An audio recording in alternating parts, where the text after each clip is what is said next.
रात का वक्त था। पिया ऑफिस से घर लौट रही थी, तभी उसे किसी के रोने की आवाज सुनाई देती है। वहीं सड़क किनारे एक औरत कंबल ओढ़े बैठी थी। वो रोने की आवाज उसी औरत की थी। पिया धीरे से उस औरत के पास जाती है। माँ जी, क्या हुआ आपको? क्यों रो रही हो? आप अपने घर क्यों नहीं जाती? रोते रोते वो अपने ऊपर से कंबल हटा देती है। पिया उसे देखकर बहुत डर जाती है। तुम तो चुड़ैल हो। मैंने कुछ नहीं किया, मुझे जाने दो। मेरी माँ मेरा इंतजार कर रही होगी। मैं बहुत बूढ़ी हूँ, मुझे तो तुम्हारी आत्मा चाहिए, उसी से मुझे ताकत मिलेगी। चुड़ैल पिया के आगे हाथ फैलाती है और अपनी शक्ति से उसके अंदर की आत्मा अपने अंदर खींच लेती है। पिया वहीं गिर जाती है। सुबह जब कुछ लोगों की नजर पिया पर पड़ती है तो वो लोग उसे हॉस्पिटल ले जाते हैं। ये लड़की मर चुकी है, पर मेरी समझ में यह नहीं आ रहा, इस लड़की के शरीर पर एक खरोंच का निशान भी नहीं है। फिर ये लड़की कैसे मर गई? अगले दिन वो चुड़ैल कंबल ओढ़े शुक्ला जी के घर के सामने जाकर खड़ी हो जाती है। आज शुक्ला जी के सबसे बड़े बेटे यश का जन्मदिन है। घर में पार्टी चल रही थी। कोई है क्या? मुझ बूढ़ी को कुछ मिलेगा क्या? क्या चाहिए? मैंने कई दिनों से कुछ नहीं खाया, मैं बहुत भूखी हूँ। आज मेरा जन्मदिन है, इसलिए आप अंदर आकर आराम से बैठकर खाना खा सकती हैं। जितना खाना है उतना खाइए। मुझे खाना नहीं, कुछ और चाहिए। कुछ और? क्या चाहिए आपको? चुड़ैल अपने मुंह पर से कंबल हटाती है। तुम तो चुड़ैल हो। हाँ, मैं चुड़ैल हूँ और मुझे खाना नहीं, तुम्हारी आत्मा चाहिए। चुड़ैल यश के शरीर से आत्मा खींचकर अपने अंदर समा लेती है और फिर चुपचाप वहाँ से चली जाती है। यश को दरवाजे पर पड़ा देख उसकी माँ कुसुम जोर से चिल्ला पड़ती है। मेरे बच्चे, ये तुझे क्या हुआ? तू उठता क्यों नहीं? आंखें खोल, कुछ तो बोल। कुसुम के रोने की आवाज सुन अंदर से बाकी लोग भी बाहर आ जाते हैं। सभी मिलकर यश को अंदर ले जाते हैं। फिर डॉक्टर को बुलाया जाता है। डॉक्टर बताता है कि यश मर चुका है। सभी का रो रो कर बुरा हाल था। वहाँ चुड़ैल कंबल ओढ़े सड़क के बीचों बीच चली जा रही थी। तभी सामने से आती एक कार चुड़ैल को टक्कर मार देती है। चुड़ैल नीचे गिर जाती है। माँ जी, आपको लगी तो नहीं ना? मुझे माफ कर दीजिए, मैंने देखा नहीं था आपको। कोई बात नहीं बेटा, गलती मेरी ही है। मैं अब बूढ़ी हो चली हूँ ना, इसलिए गिर गई। इसमें तुम्हारी कोई गलती नहीं। आइए, मैं आपको अपनी गाड़ी से आपके घर छोड़ दूं। ठीक है बेटा, तुम्हारा बहुत बहुत शुक्रिया। रमेश को बिल्कुल भी पता नहीं था कि वो बूढ़ी औरत एक चुड़ैल है। चुड़ैल ने अपना मुंह कंबल से पूरी तरह ढक जो रखा था। माँ जी, ये तो बताइए आपको जाना कहाँ है? मतलब आपका घर कहाँ है? नुक्कड़ से थोड़ा आगे ही मेरा घर है, तुम मुझे वहाँ छोड़ दो। रमेश अपनी गाड़ी वहीं ले जाता है।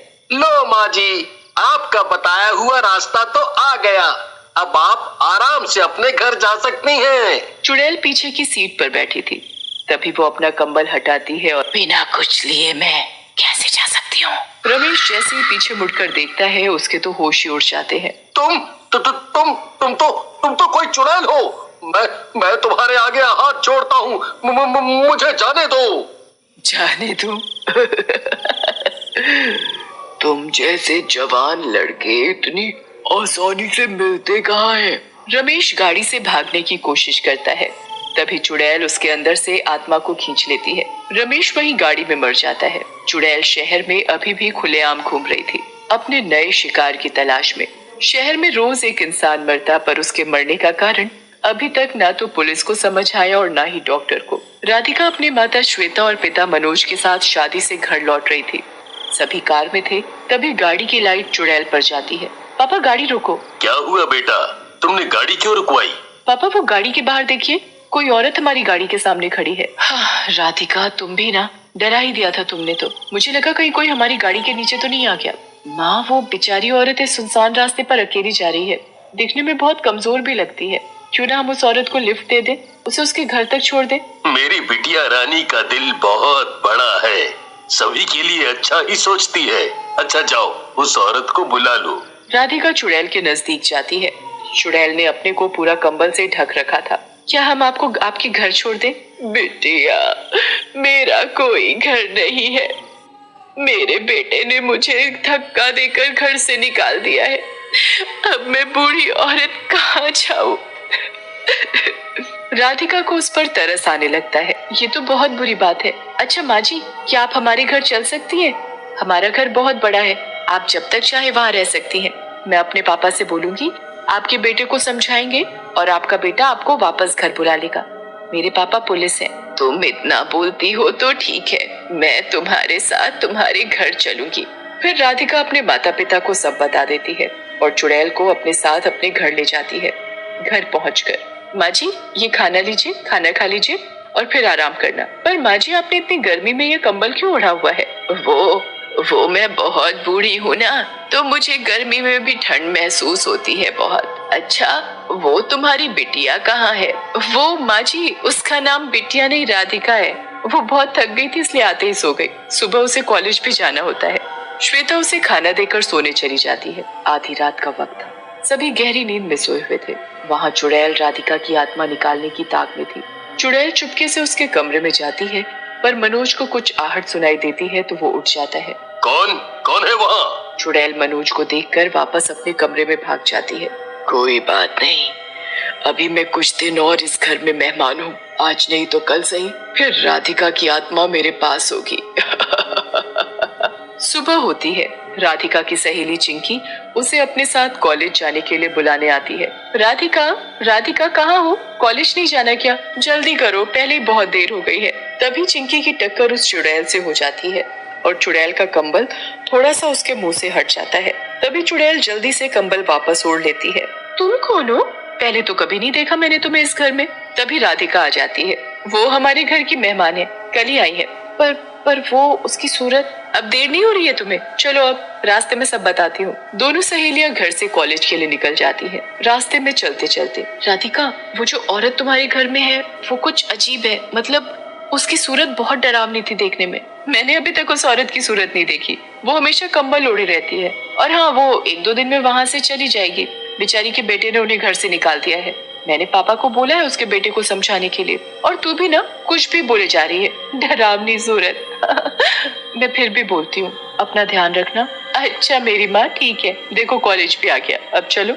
कॉलेज की छुट्टी के बाद चिंकी अपने घर और राधिका अपने घर चली जाती है। पर राधिका के दिमाग में चिंकी की कई बात घूम रही थी, इसलिए राधिका आधी रात को चुपके से उस चुड़ैल के कमरे की खिड़की से झांक कर देखती है। उस बूढ़ी औरत को चुड़ैल के रूप में देखकर राधिका पसीना पसीना हो गई। डर से उसका बुरा हाल था। चिंकी ने बिल्कुल सही कहा था, जो उसने देखा था वो सही था। ये सच में कोई चुड़ैल है। पापा को बताती हूँ अभी जाकर। जैसे ही राधिका पीछे मुड़ती है, चुड़ैल उसके पीछे खड़ी होती है। बिना मिले ही चली जाओगी बिटिया रानी। माँ, पापा मुझे बचाओ। राधिका की आवाज सुनकर उसके पापा और माँ दौड़े चले आते हैं। राधिका को चुड़ैल के सामने खड़ा देख चौंक जाते हैं। चुड़ैल? हाँ, मैं वही बूढ़ी औरत हूँ जिसे तुम अपने घर में मेहमान बना कर लाए थे। अब तुम्हारी ये बेटी मरने वाली है, क्योंकि मैं अब इसकी आत्मा निकालने वाली हूँ। मनोज जल्दी से अपने कमरे से पिस्टल निकाल कर लाता है और उस चुड़ैल पर चलाता है। मुझ पर तेरे इस खिलौने का असर नहीं होने वाला। मैं सभी आत्माओं को मिलाकर बनी हूँ। जवान लड़कों और लड़कियों की आत्मा निकालती हूँ मैं। उनकी आत्माओं को अपने अंदर कैद करने से मुझे बहुत ताकत मिलती है। मुझ में बहुत शक्ति आ जाती है। मुझे बहुत अच्छा महसूस होता है। छोड़ दो मेरी बच्ची को, छोड़ दो। वो तो तुम पर तरस खाकर तुम्हें अपने घर में लेकर आई, तुम्हें पनाह दी अपने घर में और तुम उसे ही मारने चली हो। अब मैं जरा भी नहीं रुक सकती।